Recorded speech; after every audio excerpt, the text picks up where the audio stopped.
बेयो जाबाय सानसेयारि बड'सा खौरांलाइनि दिनैनि थामहिनबा 26 नभेम्बरनि बिसान। दिनैनि बिसाननि थुनलाइयारि आयदायाव सोर सोरनि लिरथिया सेबखांजादों बेखौ फोरमायनो थाखाय आखायाव लानाय जाबाय। दिदोम नार्जारिनि नोंनि थाखायनो, बाक्सानि जोंसाराम सियारिनि नोंनि सावगारि, क'क्राझारनि गलाबखुंगुर बसुमतारिनि गोनांथि, बिश्वनाथनि सनिया बसुमतारिनि बुंथिनो हानाया, बेनजिन बरगयारिनि गोज्जा गलाब बिबार,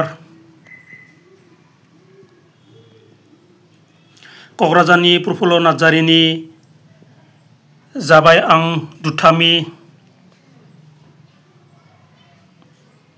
क'क्राझारनि अनसुमै नार्जारिनि मेगनाव मोदै जानांबाय, अदालगुरिनि निजोम बर'नि आगानफोरा सोदोब रिंखां होयो, क'क्राझारनि मृत्युन्जय दैमारिनि माबोरै फोरमायबावनो, क'क्राझारनि मृत्युन्जय बसुमतारिनि